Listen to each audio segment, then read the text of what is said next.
লাআল্লাকুম তাত্তাকুন। তাকওয়া অর্জন করার জন্য তোমাদেরকে 12 মাস থেকে একটা মাস তোমাদেরকে দিয়ে দিলাম। সেই মাসটা হলো রমজানুল মুবারক মাস। কারণ মানুষ নামাজ পড়ে, নামাজের মধ্যে লৌকিকত থাকতে পারে। মানুষ যাকাত প্রদান করে, যাকাতের মধ্যে লৌকিকত থাকতে পারে। সমাজের মানুষ দানবীর বলবে, প্রভাবশালী বলবে, এইটা বলার জন্য মানুষ দান খায়রাত করতে পারে। যাকাত দেয়, যাকাতের মধ্যে মানুষ দানবীর বলবে, এটার জন্য যাকাত দিতে পারে। হজ করবে, হজ করার জন্য মানুষ বলবে হাজী সাহেব, এটা বলার জন্য মানুষ হজ করতে পারে। কিন্তু রমজানুল মুবারক, রোজা এমন একটা ইবাদত যে ইবাদতের মধ্যে তাকওয়ার ছাড়া আর কোনো কিছু থাকতে পারে না। মানুষ ইচ্ছা করলে গোপনে খারাপ কাজ করতে পারে, ইচ্ছা করলে গোপনে খাবার খাইতে পারে, কিন্তু খাবার খাই না।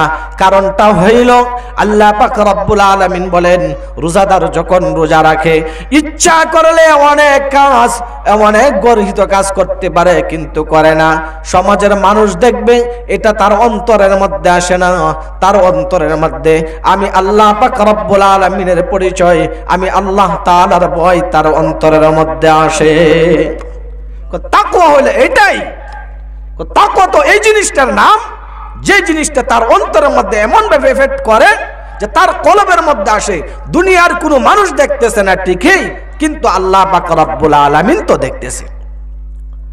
রোজাদারের প্রথম তার অর্জনের ফসল হইলে এটা তাকওয়া নামক দৌলত তার অন্তরের মধ্যে চলে আসে। মানুষের মধ্যে যখন তাকওয়া চলে আসে, তখন মানুষ ঠকবাজি করতে পারে না, মানুষের সাথে ধোঁকাবাজি করে না, সমাজের মানুষের সাথে খারাপ ব্যবহার করতে পারে না, রাষ্ট্রের জনগণের সাথে খারাপ ব্যবহার করতে পারে না। যখন তাকওয়া নামক দৌলত মানুষের অন্তরের মধ্যে যখন আল্লাহ তাআলার ভয় না থাকে, তখন সে গুনার কাজের দিকে দাবিত হয়, তখন খারাপ কাজের সাথে দাবি হতে হয়, তখন দুর্নীতির সাথে জড়িত হয়। যখন তাকওয়ার মতো দৌলত তার অন্তরের মধ্যে না থাকে, তখন ওজনের মধ্যে কমতি করে। যখন তাকওয়া মতন দৌলত তার অন্তরে না থাকে, তখন মানুষের সাথে তার হিংসাত্মক আচরণ বেড়ে যায়। যখন তাকওয়ার মতো দৌলত তার অন্তরের মধ্যে না থাকে, তখন সুদ বেড়ে যায়। যখন তাকওয়ার মতো দৌলত তার অন্তরের মধ্যে না থাকে, তখন জিনা করার জন্য দাবিত হয়ে যায়। যখন তার অন্তরের মধ্যে তাকওয়া না থাকে, তখন ঘুষ খাওয়ার জন্য দাবিত হয়ে যায়। আল্লাহ পাক রব্বুল আলামিন বলেন, লাআল্লাকুম তাত্তাকুন। তাকওয়ার মতো দৌলত যদি কোনো বান্দা বান্দিরা অর্জন করতে পারে, তাহলে ওই বান্দারা দ্বারা কোনো মানুষ ঠকবাজের শিকার হবে না, কোনো মানুষ ধোঁকার শিকার হবে না, কোনো মানুষ তার কাছে এমন খারাপ আচরণের শিকার হবে না, কোনো মানুষ তার সাথে বাউতাবাজির শিকার হবে না। আল্লাহ পাক রব্বুল আলামিন বলেন, তোমাদের জন্য রমজানুল মুবারক মাস ফরজ করে দিয়েছি। তোমাদের পূর্বে যারা ছিল তাদের উপরও ফরজ ছিল, কিন্তু তাদের জন্য একটা নির্দিষ্ট সময় ছিল। তারা দিনের বেলা দেখা যাইতো কাজ করত, কাজ কারবার করার পরে দিনের বেলা যেরকম ভাবে করত, রাত্রের বেলা খাবারের কোনো বিধান ছিল না। রাত্রে বেলা যদি ঘুমায়া যাইতো, তখন খাবারের কোনো সুযোগ সুবিধা ছিল না।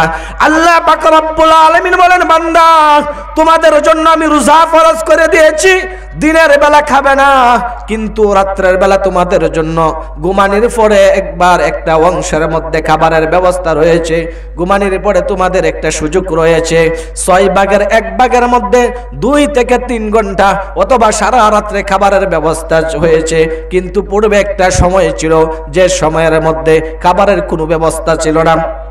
আল্লাহ রাসূল সাল্লাল্লাহু আলাইহি সাল্লামের জামানায় হযরত সিরমা রাদিয়াল্লাহু তাআলা আনহু, আল্লাহ রাসূল সাল্লাল্লাহু আলাইহি সাল্লামের সাহাবী, তিনি দিনের বেলা রোজা রাখছিলেন। এমন তো অবস্থায় যখন বাড়িতে ফিরলেন, ইফতারি করার সময় হয়ে গেল, ঘরের মধ্যে কোনো খাবারের ব্যবস্থা ছিল না। তিনি ইফতারের সব অবস্থায় তিনি ঘুমায়া গেলেন। তার বিবিকে বললেন, যদি কোনো খাবারের ব্যবস্থা থাকে তাহলে আমাকে খাবারের ব্যবস্থা করে দাও। কিন্তু ঘরের মধ্যে কোনো কিছু না থাকার কারণে খাবারের কোনো সুযোগ সুবিধা ছিল না। সেই সময় হুকুম ছিল, যদি রাত্রের বেলা কেউ ঘুমায়া যায় তাহলে খাবারের কোনো সুযোগ সুবিধা নাই। এমন তো অবস্থায় আল্লাহ রাসূল সাল্লাল্লাহু আলাইহি সাল্লামের সাহাবী হযরত জিরমা রাদিয়াল্লাহু তাআলা আনহু তিনি ঘরের মধ্যে আসলেন, আসিয়ে তিনি ইফতার করবেন এমন সময় ঘুমায়া গেলেন। যখন সকাল হয়ে গেল তখন তো খাবারের কোনো সুযোগ সুবিধা নাই, পরের দিন আবার রোজা রাখতে হবে। আল্লাহ রাসূল সাল্লাল্লাহু আলাইহি সাল্লামের কাছে যায় বললেন, ইয়া রাসূলুল্লাহ, আমাদের তো অনেক কষ্ট হয়ে যাচ্ছে, এমন ভাবে যদি রোজা রাখতে হয়, দিনের বেলাও খাইতে পারি না, রাত্রের বেলাও খাইতে পারি না, পরের দিন যদি আবার সেহরি না খাওয়ার কারণে যদি আমরা রোজা রাখি তাহলে আমাদের পান বিন্যাসে আশঙ্কা হয়ে যায়। ইয়া রাসূলুল্লাহ, এমন তো অবস্থায় যদি আমাদের সময়টুকু কাটে তাহলে আমাদের জন্য ইসলামের বিধান রোজা রাখা কখনো সম্ভব হবে না। আল্লাহ পাক রব্বুল আলামিন আয়াত নাজিল করে জানায় দিলেন, ওগো নবীজি, আপনার সাহাবীদেরকে বলে দেন, আজ থেকে তারা যত আনেওয়ালা উম্মত আসবে কিয়ামত পর্যন্ত সারা রোজার সময়ের মধ্যে, সারা রাত্রের মধ্যে যে কোনো সময় তারা সুবহ সাদেক পর্যন্ত তারা খাওয়া পান করা যা ইচ্ছা তা করতে পারবে।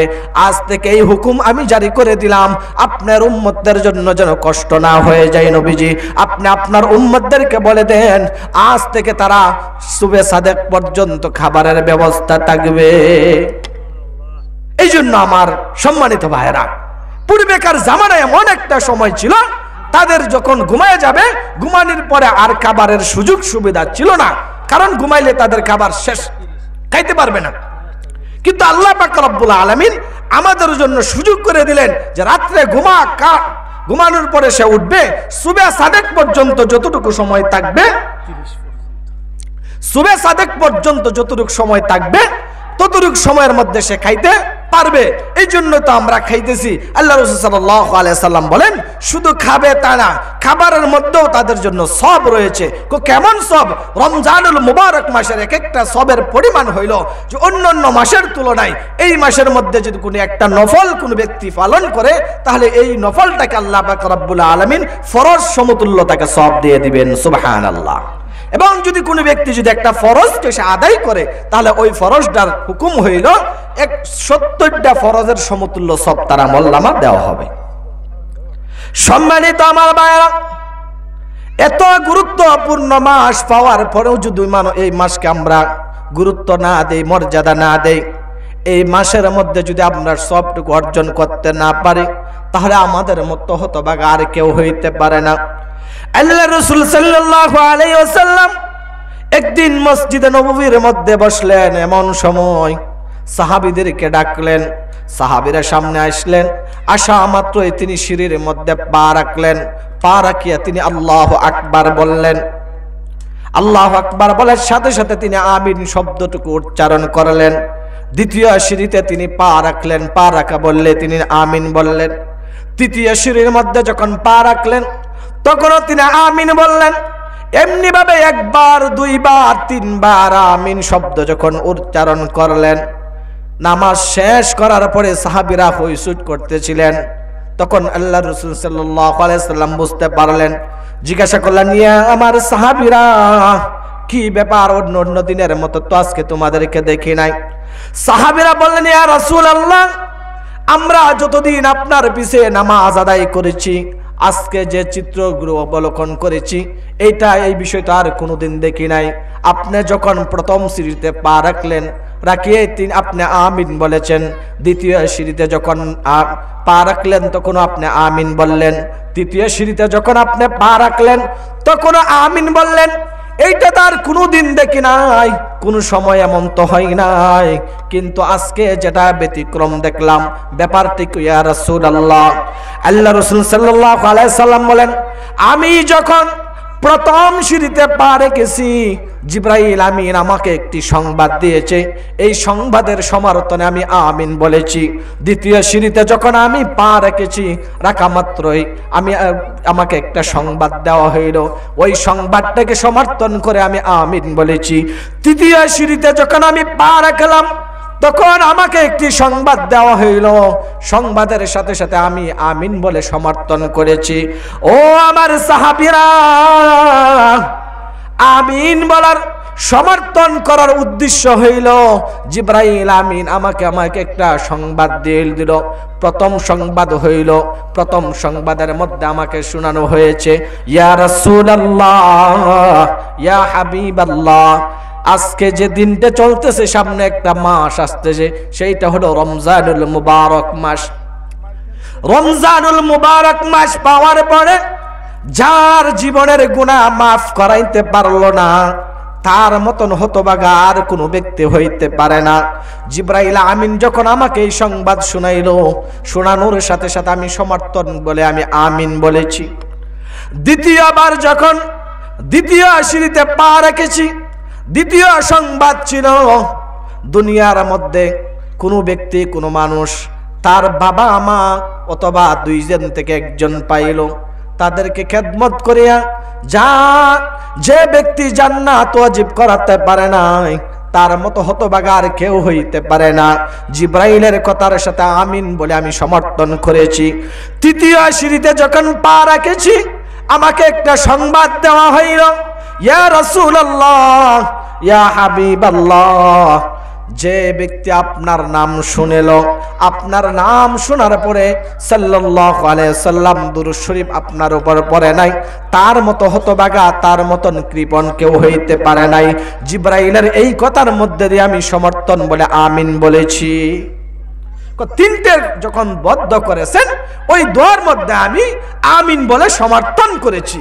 আমার ভাইরা চিন্তা করে দেখেন যে আমাদের জীবনের মধ্যে কত রমজানুল মুবারক মাস যাইতেছে, ওই মাস যাইতেছে, কিন্তু মাস যাওয়ার পরেও আমাদের মধ্যে কোনো পরিবর্তন আসতেছে না, আমরা যেমনি তেমনি চলতেছি। কিন্তু অথচ এই মাসটা হইল এত গুরুত্বপূর্ণ ফজিলতপূর্ণ মাস, যেমনি ভাবে আমাদের বাড়ি অঞ্চলের মানুষ যে একটা সময় আসতেছে বৈশাখী মৌসুম, ওই বৈশাখী মৌসুমের জন্য আজকে মাত্র চলে ফাল্গুন মাস, ফাল্গুন মাসের আগ থেকেই তারা ফুস মাস থেকে তাদের তদবির শুরু হয়ে গেছে গা, চেষ্টা মেহনত, যে কোনো কিছু বাকি নাই, যে যেটা দিতেছে সার কোন, বীজ কোন, পানি কোন, যত প্রকারের দেওয়ার দরকার তত প্রকারের তদবির চলছে কিনা, চলতেছে। উদ্দেশ্য হইল যে বৈশাখী মৌসুমে ক্ষেত কাটবে, কাটার পরে ঘরের মধ্যে ধান রাখবে, ওই ধানগুলা 1 বৎসর খাবারের ব্যবস্থা হবে, ঠিক কিনা বলেন? এই মৌসুমটার জন্য তারা করতেছে। কিন্তু আল্লাহ পাক রব্বুল আলামিন আমাদেরকে একটা মাস দিয়েছেন, যে এই মাসটাকে ডিফেন্ড করে 11 মাসগুলা চলার জন্য আল্লাহ রাসূল সাল্লাল্লাহু আলাইহি সাল্লাম বলেছেন। এই জন্য আমাদের এই মাসের মধ্যে আমাদের প্রস্তুতি গ্রহণ করতে হবে।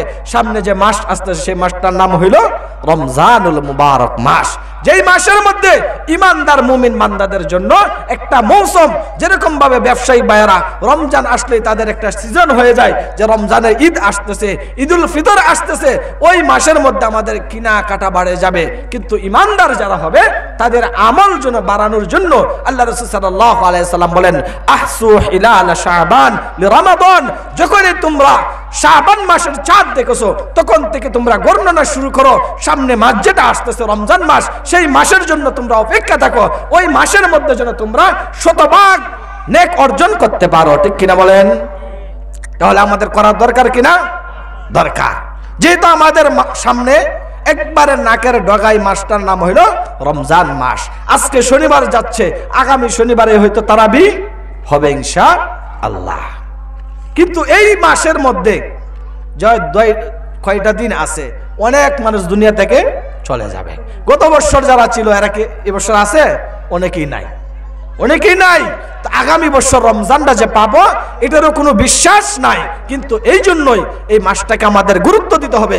বিশেষ করে আল্লাহ রাসূল সাল্লাল্লাহু আলাইহি সাল্লাম যেটা বলেছেন সেটার প্রতি আমাদের খেয়াল করতে হবে। যেহেতু রমজান মাস পাইতেছি, আল্লাহ রাসূল সাল্লাল্লাহু আলাইহি সাল্লাম আল্লাহ তাআলার কাছে দোয়া করেন, আল্লাহুম্মা বারিক লানা ফি রজব ওয়া শাবান ওয়া বাল্লিগনা রমাদান। ইয়া আল্লাহ, আপনি আমাকে রজব এবং শাবানের মাসের মধ্যে দিয়ে আমাকে রমজান পর্যন্ত পৌঁছায় দেন এবং রমজানের পরিপূর্ণ কল্যাণ আমাকে দান করেন। এই দোয়াটা আল্লাহ রাসূল সাল্লাল্লাহু আলাইহি সাল্লাম করেছেন, আমাদেরও করতে হবে। আল্লাহ তাআলা যেন ওই পর্যন্ত আমাদেরকে কি হায়াত দান করেন। দোয়া করবেন তো ইনশাআল্লাহ। এই জন্য আমার ভাইয়েরা, রমজান হইল কোরআন নাজিলের মাস। আমাদের জন্য সহজ করে দিয়েছেন। আল্লাহ রাসূল সাল্লাল্লাহু আলাইহি সাল্লাম বলেন যে একটা মাস যদি তোমরা গুরুত্ব দিয়ে পালন করতে পারো তাহলে তোমাদের জন্য বাকি 11 মাস চলা তোমাদের জন্য সহজ হয়ে যাবে। কারণ এই মাসের মধ্যে মানুষ গুনাহ থেকে বিরত থাকে, এই মাসের মধ্যে মানুষ তাকওয়া অর্জন করে, এই মাসের মধ্যে মানুষ লম্বা লম্বা নামাজ করে, 20 রাকাত তারাবি পড়ে, সারা দিন উপবাস থেকে রোজা রাখে, যে তাকওয়ার জন্য দৌলত একটা এই জিনিসটা ওই মাসের মধ্যে হাসিল করে। এই জন্য আমার ভাইরা এই মাসটাকে গুরুত্ব দিবেন তো ইনশাআল্লাহ। আল্লাহ রাসূল সাল্লাল্লাহু আলাইহি সাল্লাম বলেন আহসু হিলাল শাবান লিরমাদান। আল্লাহ রাসূল সাল্লাল্লাহু আলাইহি সাল্লাম বলেন যখন